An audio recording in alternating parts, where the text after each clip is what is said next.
Hi guys, welcome back to my channel, and for those of you that are new, my name is Marissa, also known as Homemaking with Marissa. Today's video, we are going to be in the kitchen. I am going to be sharing 4 new 5-ingredient dinners, but this video is going to have a little bit of a twist. I had a friend recently say, I like watching your cooking videos, but I don't have any of those special gadgets that you have.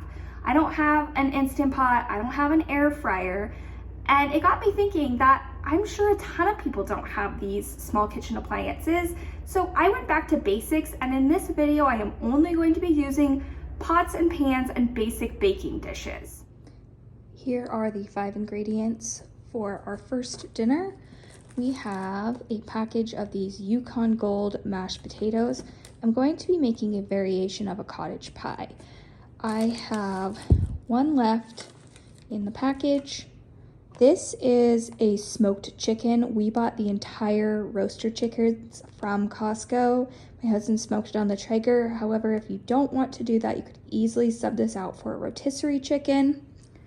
Brussels sprouts and uncured bacon. These come in individual packages, and there are 4 in each bag. We're going to use 1 for dinner tonight, some chicken broth, and then some Beecher's flagship cheese. I know that this is a Seattle-based company. I do know that it's available in the Pacific Northwest.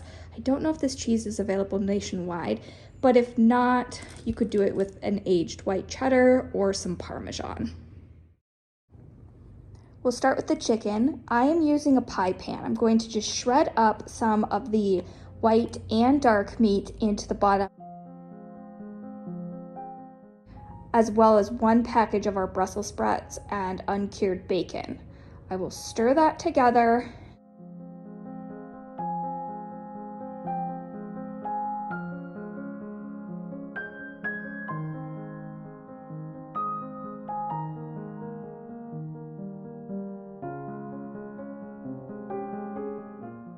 Before adding a 1/4 cup of chicken broth. If you're making a larger serving of this, you could certainly use more chicken broth. I just eyeball it to add a little bit of moisture back into the chicken and the Brussels sprouts while that's baking in the oven. Then we will take 1 package of the Yukon Gold mashed potatoes, place that on the top of our sprout, bacon, and chicken mixture, and top with some freshly grated Beecher's cheese. I then will cover the entire thing with foil, place it into a 350-degree oven, and allow it to cook for around 30 minutes. Really, you're just heating through your Brussels sprouts and reheating your chicken. We will then remove the foil and allow it to broil for around 5 minutes. You just want to add a little bit of color to the top of this dish before taking it out of the oven and enjoying. 5 ingredients for tonight's dinner. We are making a basic chicken and potato vegetable soup. This is more of the roasted chicken from last night's dinner. Again, you could easily use a rotisserie chicken. Last night, we used 1 breast, 1 thigh, and 1 leg. So I will use the other half of the chicken tonight for our soup. Celery, I will peel and dice some potatoes, carrots, and the rest of the chicken stock from last night's dinner. I only used a 1/4 cup, so we have almost a full box left here.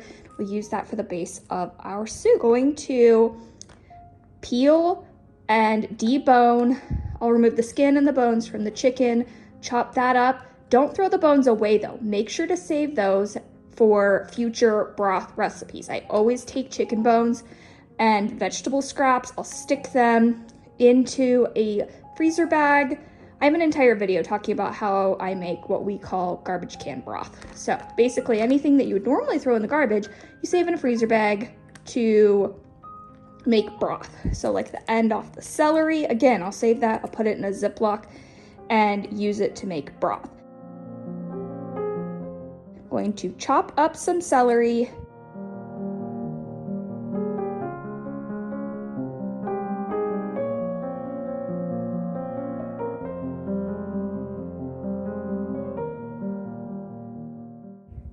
peel and dice these potatoes.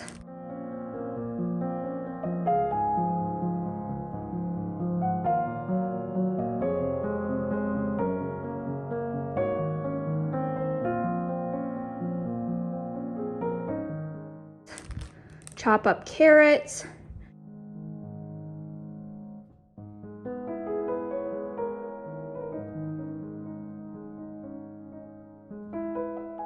then I will just get a saucepan going on the stove.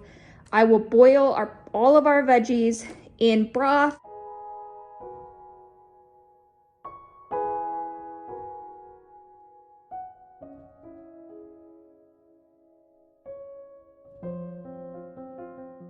And then for about the last 10 minutes, I'm going to put in our chicken. Just because this is already cooked, I don't want it to dry out too much.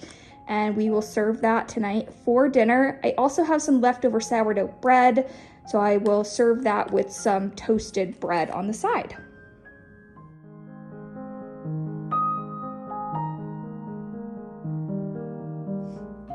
The 5 ingredients for tonight's dinner: cream of celery, green beans, chicken breast, cream of mushroom, and the Uncle Ben's, or maybe not Uncle Ben's, the Ben's Original long grain and wild rice. This is a 6-ounce package, and these are both 10.5-ounce cans. This is a recipe that my husband's grandmother makes. I don't normally cook with the cream of anything products, but she made this, delivered it to our house one night, and it was delicious. All of the family liked it, the kids liked it, so I am going to try to recreate it. Hers did not have green beans, so I'm adding that as an extra vegetable. You just take your 6-ounce box of rice, put it in the bottom of a rectangular baking dish. She did send me the link to the original recipe, so I'll make sure and put that in the description box down below. The recipe doesn't call for veggies either though, so that is a modification that I'm making. This comes with a seasoning packet, so I'm just dumping that in, as well as our 2 cans of cream of soup. We've got the cream of celery and the cream of mushroom. Once you have your rice, your seasoning, your cream of celery, your cream of mushroom, you're going to add 1.5 cups of water and mix together. Next, I'm going to take 10.8 ounces of frozen green beans, as well as 4 frozen chicken breasts. It is important that these are frozen. You don't want to use thawed chicken breasts. You're going to arrange those on the top of your mixture.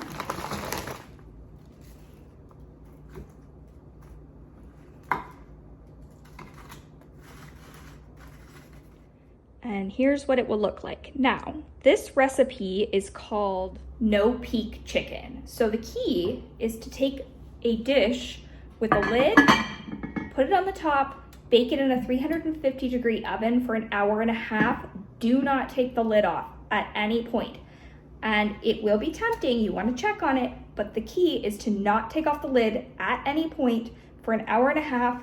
Let it fully cook, your rice will be cooked, your chicken will be cooked, and your vegetables will be tender. If you do not have a baking dish with a lid, you can just cover a dish with aluminum foil, and that will work just as well.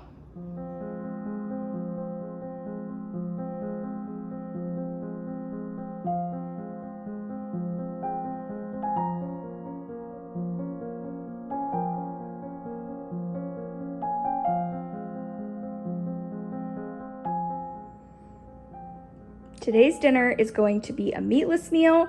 Our 5 ingredients: penne pasta, butter, 3 lemons, an entire head of garlic, and some fresh asparagus. I'm going to start by preheating the oven to 350 degrees.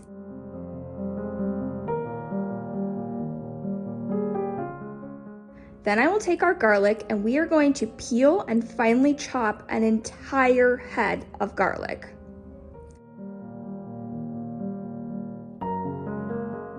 Now moving on to the lemons, we are going to zest all 3 lemons and juice them as well.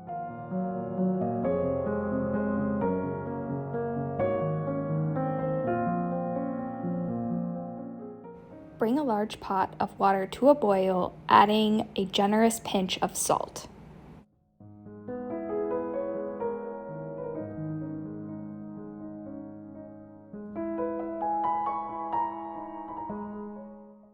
Finally, I'm going to just cook the penne according to package directions.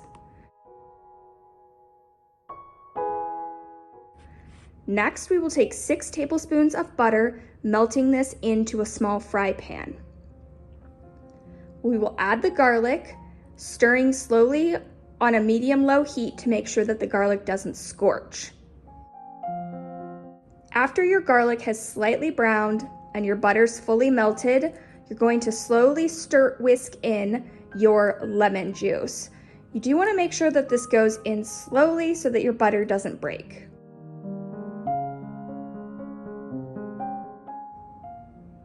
Now moving on to our asparagus, I snap the ends off of all of the asparagus and line them in a single layer onto a baking sheet.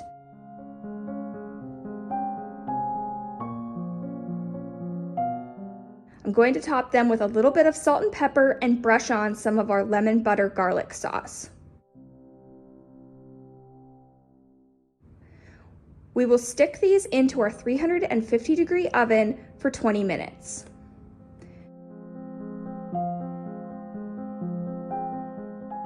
Once your pasta is cooked through, I take about a 1/4 cup of the starchy cooking liquid and add it to my garlic butter sauce. This will bring the sauce together and also thin it out slightly.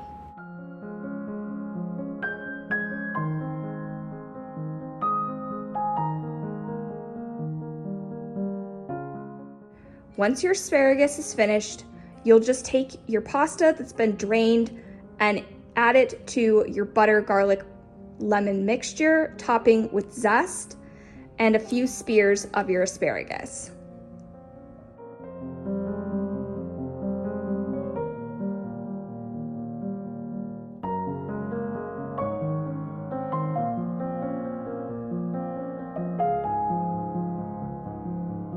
I know I said at the beginning that this was going to be a meatless dish, but if you would like to bump this up to 6 ingredients and incorporate meat, adding prosciutto is really good in this dish as well. I just stick it in the oven with the asparagus for a couple of minutes, allowing it to crisp up. You do want to watch it to make sure that it doesn't burn, and then you will crumble the crisped up prosciutto on top of your dish when you're serving it.